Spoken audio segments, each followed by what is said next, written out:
नमस्कार दोस्तों, स्वागत है आपका टैक्स रिप्लाई जीएसटी लाइब्रेरी में 54th जीएसटी काउंसिल मीटिंग, जिसका कि लोगों को काफ़ी समय से इंतजार था, वो फाइनेंस मिनिस्टर द्वारा 9 सितंबर को कंडक्ट की जा चुकी है। सक्सेसफुली मीटिंग कंडक्ट हुई है और उसमें काफ़ी इंपॉर्टेंट फैसले लिए गए हैं, जिसकी की प्रेस रिलीज भी जारी कर दी गई है। आज हम उसी प्रेस रिलीज को आपके साथ शेयर करने जा रहे हैं कि प्रेस रिलीज में क्या क्या अहम फैसले लिए गए हैं, उसका इम्पैक्ट क्या क्या टैक्स पेयर्स पे किस तरह से पड़ेगा। तो पूरी प्रेस रिलीज हमने अपने पोर्टल पे अपलोड कर दी है, आप वहाँ पे जाके डाउनलोड कर सकते हैं। यहाँ पे हम आपको आसान भाषा में समझा रहे हैं कि प्रेस रिलीज में क्या इंपॉर्टेंट फैसले लिए गए हैं। तो आइए दोस्तों, चलते हैं सीधा, आपको प्रेस रिलीज पे लेके चलता हूँ। पहले आपको बताता हूँ कि आपको डाउनलोड कहाँ से करनी है प्रेस रिलीज। देखिए दोस्तों, आप जब वेबसाइट पे जाएंगे तो आपको यहाँ पे न्यूज़ एंड अपडेट्स के कॉलम में जो है वो मिल जाएगा, यहाँ पे हमारा पूरा का पूरा अपडेट। ठीक है, यहाँ से आप डाउनलोड कर सकते हैं प्रेस रिलीज। यहाँ पे हमने डाउनलोड का लिंक दिया हुआ है, यहाँ से आप डाउनलोड कर लीजिएगा, पूरी प्रेस रिलीज आपकी डाउनलोड हो जाएगी। तो चलिए अब आपको लेके चलते हैं प्रेस रिलीज पे। प्रेस रिलीज में क्या क्या इंपॉर्टेंट फैसले लिए गए हैं। तो दोस्तों, मैं आपको सीधा पहले इंपॉर्टेंट फैसलों पे लेके जा रहा हूँ। काफ़ी फैसले हैं, बट जरूरी नहीं कि सारे आपके काम के हों। तो मेन जो चेंजेस कॉमन मैन के लिए एप्लीकेबल है वो मैं आपके साथ पहले शेयर करने जा रहा हूँ, बाकी जो है वो मैं आपके साथ बाद में शेयर करूँगा। देखिए दोस्तों, हम यहाँ पार्ट बी से शुरू करते हैं। पार्ट बी जो है measures for facilitation of trade, यानी कि फैसिलिटेशन मतलब कि टैक्स पेयर्स को सुविधा देने के लिए कि पोर्टल पे आपको सुविधा मिल सके और आपके लिए जो जीएसटी लॉ है वो सिंप्लीफाई हो सके, उसके लिए काउंसिल ने क्या क्या इंपॉर्टेंट चेंजेस रिकमेंड किए हैं। तो सबसे पहले तो जो जीएसटी चेंजेस रिकमेंड, बेसिकली ये चेंजेस तो पहले ही ऑलरेडी लॉ में आ चुका है। हाँ, उसकी इफेक्टिव डेट नहीं आई थी, तो उसकी इफेक्टिव डेट आप बताइए, जिसका कि लोगों को काफ़ी समय से इंतजार था। वो है जीएसटी एमनेस्टी स्कीम। ठीक है, जीएसटी एमनेस्टी स्कीम कि भाई जिन जिन लोगों के ऊपर डिमांड क्रिएट हो रखी है वो उस स्कीम में फ़ायदा ले सकते हैं। पिछली मीटिंग में रिकमेंड की गई थी, लॉ में भी चेंजेस आ गए, लेकिन अभी तक उसकी इफेक्टिव डेट जो है वो नोटिफाई नहीं की गई है। हालांकि प्रोविजंस जो हैं वो एक्ट में आ गए हैं, लेकिन उसकी इफेक्टिव डेट जो है वो अभी तक नोटिफाई नहीं की गई है।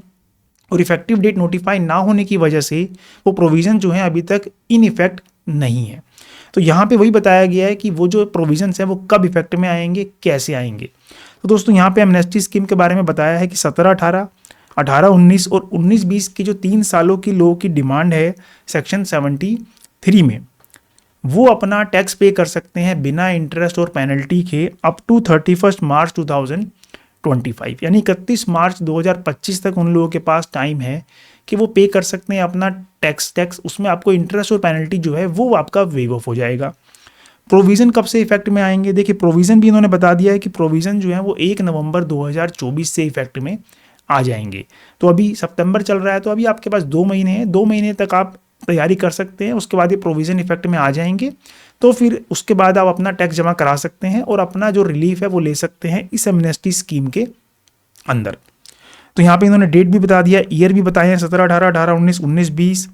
रूल्स 164 जो है वो भी इंसर्ट करने की बात की जा रही है, और एक सर्कुलर भी जो है वो इशू किया जाएगा, ताकि पूरा प्रोसेस समझाते हुए कि किस टैक्स पेयर को किस तरह से इस स्कीम में ऑप्ट करना है।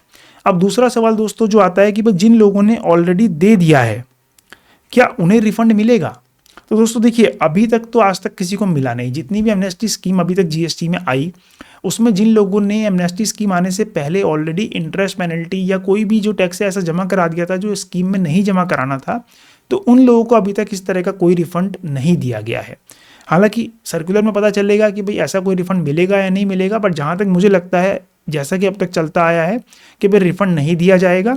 जो टैक्स पेयर्स की डिमांड पेंडिंग है, ये सिर्फ उन लोगों के लिए एमनेस्टी स्कीम है, ताकि वो अपना टैक्स पे करके अपनी डिमांड जो है वो क्लोज करवा लें।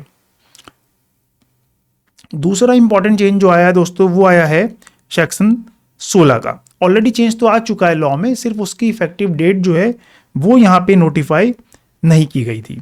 तो देखिए, यहाँ पे सेक्शन 16 जो है उसमें 16(5) और 16(6), 16(5) और 16(6) आपको पता है दोस्तों, एक नया सेक्शन आया था जिसमें बेसिकली जो बेनिफिट उन्होंने बाद में दिया था 30 नवंबर वाला। पहले जो आईटीसी होता था वो आपका 20 अक्टूबर तक अलाउ होता था, उसको 2021 में चेंज करा गया था 30 नवंबर तक। तो वो जो बेनिफिट है उसको पीछे के सालों में रेट्रोस्पेक्टिव देने की बात की गई थी लॉ में, कि भाई हम उनका बेनिफिट जो है वो आपको 17-18, 18-19, 19-20 और 20-21 4 सालों में जो है वो बेनिफिट आपको प्रोवाइड करेंगे। लेकिन वो प्रोविज़न भी अभी तक इफेक्ट में नहीं थे। तो यहाँ पे भाई बताया गया है कि भाई काउंसिल ने रिकमेंड किया है कि एक स्पेशल प्रोसीजर जो है वो नोटिफाई किया जाएगा कि किस तरह से आपको उस सेक्शन का बेनिफिट लेना है और किसको लेना है, जिसके अगेंस्ट कोई ऑर्डर इशू हो चुका है, कोई डिमांड उसकी निकल चुकी है for wrongful availment of ITC, क्योंकि सेक्शन 16 जो है वो बात करता है सिर्फ और सिर्फ आईटीसी की।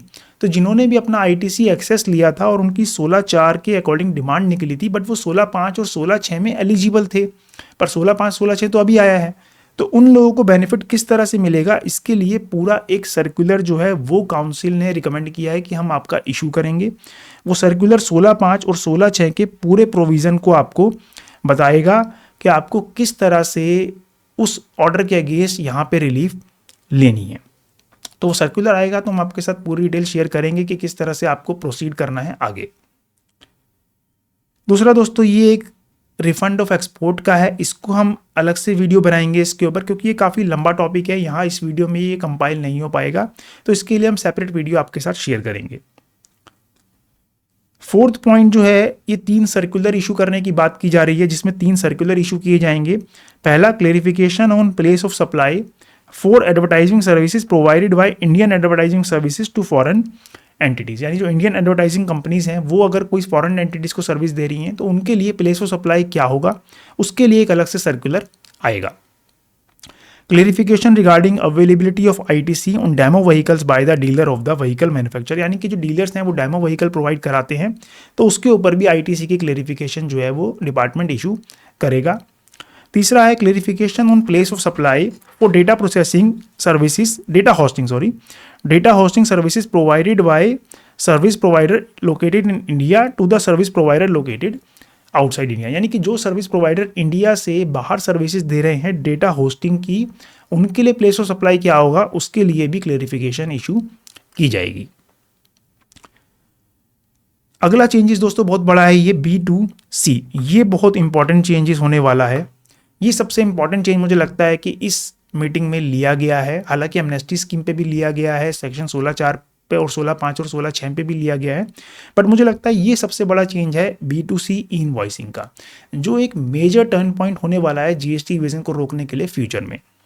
देखिए इसमें भी करा क्या गया है दोस्तों, जीएसटी काउंसिल ने रिकमेंड किया है कि पायलट बेसिस पे एक प्रोजेक्ट लॉन्च किया जाएगा जिसमें B2C इनवॉइसिंग करा के देखी जाएगी लोगों से। अभी तक आप जानते हैं दोस्तों, जो इनवॉइसिंग है वो सिर्फ B2B पे है, B2C पे नहीं है।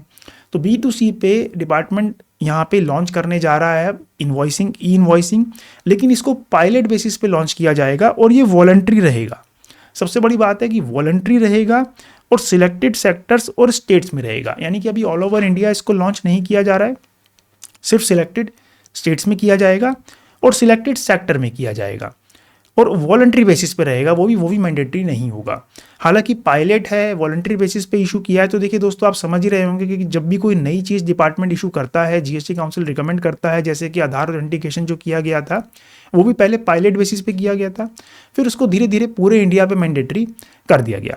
तो आप साइकोलॉजिकली इस चीज़ के लिए तैयार हो जाइए कि B2C पे ई इनवॉइसिंग जो है वो लागू होने जा रही है। अभी नहीं होगी तो 6 महीने बाद होगी, 6 महीने बाद नहीं होगी तो 1 साल बाद होगी। तो मोस्ट प्रोबेबली ये 6 महीने का टारगेट आप लेके चलिए कि 6 महीने ये लोग इसमें देखेंगे कि किस तरह से इसका रेस्पॉन्स आ रहा है, लोगों को क्या क्या डिफिकल्टी आ रही है B2C की इनवॉइसिंग करने में और लोग कितना उसको अडाप्ट कर पा रहे हैं। जैसे जैसे इस B2C को लोग अडाप्ट कर लेंगे और लोग इसके यूज टू हो जाएंगे, तो मुझे उम्मीद है कि डिपार्टमेंट और CBIC जो है वो जल्दी ही इसको पूरे इंडिया में मैंडेटरी कर देंगे। हालांकि लिमिट क्या रहेगी वो सब अभी बाद में पता चलेगा, लेकिन आप साइकोलॉजिकली इसके लिए तैयार रहिए कि B2C जो है वो ई इनवॉइसिंग के अंदर आने जा रहा है। हालांकि अभी आपके ऊपर ये प्रोविज़न एप्लीकेबल नहीं है, किस किस के ऊपर एप्लीकेबल होगा ये आने वाले टाइम पे पता चलेगा और वॉलंटरी बेसिस पे ये रहेगा। IMS दोस्तों, इसके ऊपर हम सेपरेट वीडियो और सेपरेट आर्टिकल लिख चुके हैं। इनवॉइस मैनेजमेंट सिस्टम, ये जो जीएसटी का ओरिजिनल कंसेप्ट था कि भाई सप्लायर अपना इनवॉइस अपलोड करेगा, रिसिपेंट उसको एक्सेप्ट करेगा या रिजेक्ट करेगा, वो बेसिकली यहाँ पे इंप्लीमेंट किया गया है। इसके ऊपर हमने सेपरेट वीडियो बना रखी है, लिंक हम डिस्क्रिप्शन में डाल देंगे, आप वो चेक कर सकते हैं। मैं आपको फिर से रिकॉल कर देता हूँ कि IMS क्या था। IMS एक ऐसा सिस्टम बनाने जा रहा है डिपार्टमेंट जहाँ पे सप्लायर अपना इनवॉइस अपलोड करेगा, उसके बाद जो है रिसिपिएंट उसको या तो एक्सेप्ट करेगा या रिजेक्ट करेगा, या फिर उसको पेंडिंग में डाल के कैरी फॉरवर्ड कर देगा। पेंडिंग का मतलब है कि आप इस महीने में उसको क्लेम नहीं करना चाह रहे, आप उसको किसी और महीने में आगे क्लेम करेंगे। तो एक्सेप्ट करेंगे या रिजेक्ट करेंगे। रिजेक्ट का मतलब है कि क्लेम ही नहीं कर रहे, एक्सेप्ट का मतलब है कि हम एक्सेप्ट कर रहे हैं, हम क्लेम करना चाहते हैं, हमारा इनवॉइस है। चौथा ऑप्शन उसमें था कि अगर आपने उसको एज इट इज छोड़ दिया, कोई एक्शन उस पर नहीं लिया, तो वो डीम टू बी एक्सेप्ट में चला जाएगा और आपके टू बी में रिफ्लेक्ट हो जाएगा। पूरी वीडियो हमने डाली हुई है, आप वो चेक कर सकते हैं। तो दोस्तों ये थे कुछ इंपॉर्टेंट चेंजेस। इसके अलावा और भी चेंजेस हैं, वो भी मैं आपको लेके चलता हूँ। देखिए ये चेंजेस हैं कि एक इन्होंने कुछ रेगुलराइज किया है कि जो पहले की प्रैक्टिस लोगों में चली आ रही थी उसको यहाँ पे रेगुलराइज किया गया है। To regularise the GST liability for past period prior to 1/10/2021 as is where is basis. As is where is का मतलब होता है कि जहाँ पे कोई पर्टिकुलर इंडस्ट्री में या पर्टिकुलर सेक्टर में कोई पर्टिकुलर प्रैक्टिस चली आ रही होती है, लेकिन जीएसटी डिपार्टमेंट की उससे सहमति नहीं होती है, हालांकि पूरे इंडस्ट्री में वही प्रैक्टिस चल रही होती है। तो डिपार्टमेंट क्या होता है, सबके ऊपर एक्शन ना लेने के बजाय और पीछे के केसेस ना खोलने के बजाय उसको रेगुलराइज कर देते हैं as is where is basis पे, यानी कि जैसा चल रहा था उसको एक्सेप्ट कर लिया जाएगा और कोई भी ऑफिसर उस मैटर पे किसी भी पास्ट पीरियड की डिमांड नहीं निकालेगा किसी भी टैक्स पेयर की। तो यहाँ पे सीबीआईसी ने इसको रेगुलराइज कर दिया है। रेगुलराइज क्या किया है, वेयर फिल्म डिस्ट्रीब्यूटर और sub distributor acts on a principal basis to acquire and distribute film, यानी कि फिल्म इंडस्ट्री के लिए यहाँ पे कुछ बेनिफिट आया है। वो फिल्म इंडस्ट्री वाले ज़्यादा समझ पाएंगे इसको, हालांकि आम आदमी के ये काम का नहीं है। उनको ये जो प्रिंसिपल बेसिस पे जो लोग एक्वायर कर रहे थे राइट्स को, उनके लिए ये बेनिफिट यहाँ पे दिया गया है। तीसरा कि to exempt supply of services such as application fees for providing electricity connection, rental charges against electricity meter testing fee, यानी कि जो बिजली के साथ supply of transmission distribution of electricity, यानी कि इलेक्ट्रिसिटी मीटर और इलेक्ट्रिसिटी सप्लाई के साथ जो मिसलेनियस चार्जेस लिए जाते हैं, जैसे कि इलेक्ट्रिसिटी एप्लीकेशन फीस या रेंटल चार्जेस या फिर टेस्टिंग फीस, लेबर चार्जेस, इस तरह के जो चार्जेस लिए जाते हैं उसको भी डिपार्टमेंट ने यहाँ पे एग्जेम्प्ट कर दिया है। और GST for past period to be regularised on as is where is basis. इसका मतलब भी वही है कि पहले की प्रैक्टिस चली आ रही होगी कि भाई जो ये कंपनियां थी वो इस चार्जेस को भी एग्जम्प्ट में लेके जा रही होंगी, उस पर जीएसटी नहीं दे रही थी। तो डिपार्टमेंट ने भी इसको एक्सेप्ट कर लिया है कि ठीक है हम एग्जम्प्ट कर रहे हैं, साथ ही साथ पिछले जितने भी केसेस हैं पास्ट पीरियड के उनको भी हम रेगुलराइज कर रहे हैं, यानी कि इस मैटर पे अब कोई भी ऑफिसर जो है किसी टैक्स पेयर की किसी कंपनी की डिमांड नहीं निकालेगा। इसके अलावा दोस्तों एक चेंजेस आया है जीटीए में। जीटीए में यहाँ पे ये बताया है कि जीटीए अगर आपको कोई इंटरमीडिएट या कोई एंसिलरी सर्विस दे रहा है साथ में, यानी कि कोई सहायक सर्विसेज आपको दे रहा है, जैसे कि loading unloading, packing unpacking, temporary warehousing, इस तरह की सर्विसेज अगर जीटीए आपको कोई प्रोवाइड कर रहा है तो उसको इन्होंने यहाँ पे कहा है कि it will be treated as a part of composite supply. यानी कंपोजिट सप्लाई का मतलब है कि मेन सप्लाई जो है वो आपकी रहेगी ट्रांसपोर्ट की, ट्रांसपोर्ट जो है वो आपका रहेगा यहाँ पे मेन सप्लाई, और जो बाकी सर्विसेज हैं वो भी इसी के अंदर क्लब करके उसे कंपोजिट सप्लाई का पार्ट मान लिया जाएगा। बट अगर ये सर्विसेज इंडिपेंडेंटली दी जा रही हैं, if such services are not provided in the course of transportation of goods and invoice separately, यानी कि ये सर्विसेज आपको ट्रांसपोर्टेशन के साथ नहीं दी जा रही हैं और इसकी इनवॉइस भी आप सेपरेट बना रहे हैं, तो फिर ये क्लब नहीं होगी। ठीक है ना। क्लब का मतलब क्या होता है कि मेन सप्लाई एक है आपकी, उसके साथ आप छोटी छोटी सर्विसेज दे रहे हैं तो वो आपकी क्लब हो जाती है और वो कंपोजिट सप्लाई हो जाती है। लेकिन जब आपके इनवॉइस दोनों बन रहे हैं और आपने कोई ट्रांसपोर्टेशन किया ही नहीं, सिर्फ आपने उसको अदर सर्विसेज दी हैं, तो यहाँ पे क्लब नहीं होगी। एक और दोस्तों बहुत बड़ा इंपॉर्टेंट चेंज आया है, रेंटिंग ऑफ कमर्शियल प्रॉपर्टी। ये भी काफ़ी इंपॉर्टेंट है। इसमें क्या इंपॉर्टेंट है कि अभी तक जो कमर्शियल प्रॉपर्टीज का रेंट था उस पर आरसीएम नहीं था। आरसीएम का मतलब क्या होता है कि एक सप्लायर है और एक आपका रिसिपिएंट है। ठीक है। यहां पे अगर सप्लायर का मतलब यहां पे कौन है, जो आपका लैंडलॉर्ड है, उसने जो टीनेंट रिसिपिएंट को कोई प्रॉपर्टी अपनी कमर्शियल जो है वो लेट आउट करी। अब जब लैंडलॉर्ड ने अपनी कमर्शियल प्रॉपर्टी टीनेंट को लेट आउट करी तो अभी तक क्या होता था, अगर लैंडलॉर्ड जो है वो आपका रजिस्टर्ड नहीं है, यानी कि वो नॉट रजिस्टर्ड है, और रिसिपिएंट जो है वो आपका रजिस्टर्ड है, तो इस केस में जीएसटी नहीं होता था क्योंकि इस पर आरसीएम नहीं था, क्योंकि लैंडलॉर्ड जो था वो रजिस्टर्ड नहीं था और रिसिपिएंट रजिस्टर्ड था लेकिन उस पर आरसीएम नहीं था।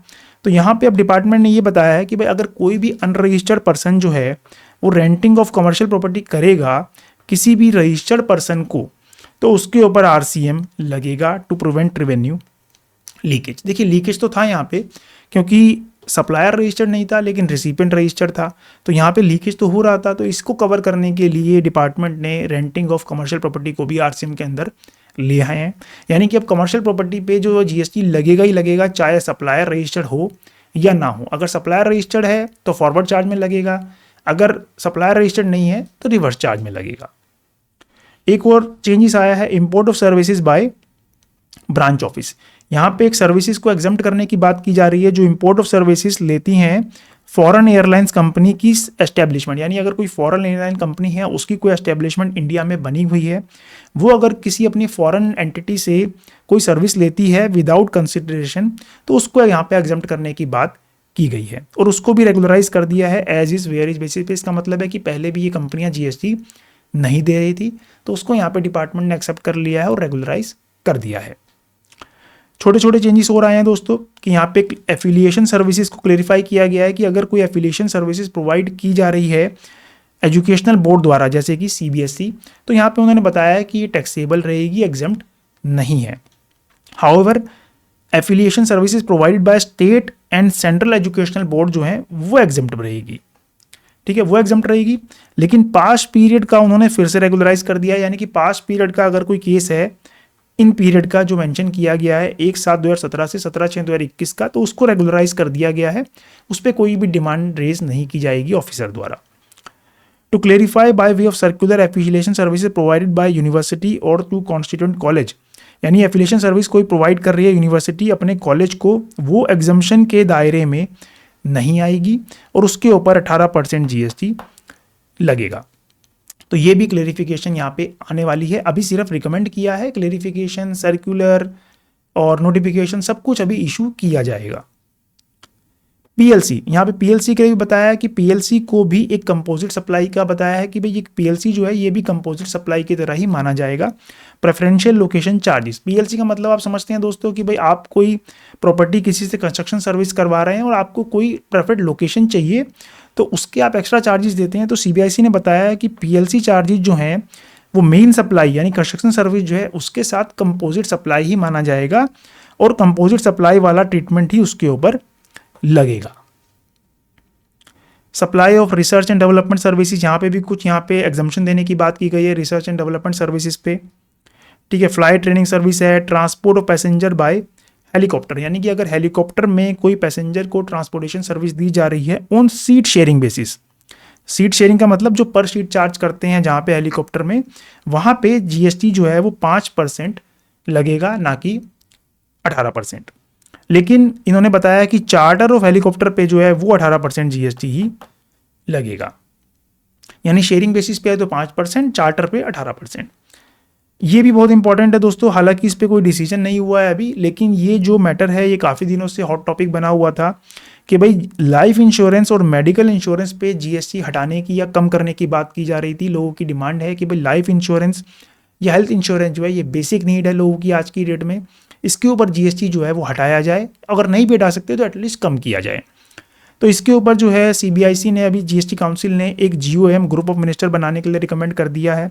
ये ग्रुप ऑफ मिनिस्टर इस टॉपिक को स्टडी करेगा और अपनी रिपोर्ट जो है वो by the end of October submit करेगा। तो जो कि नेक्स्ट काउंसिल मीटिंग होने जा रही है उसमें ये टॉपिक जो है वो डिस्कस किया जाएगा।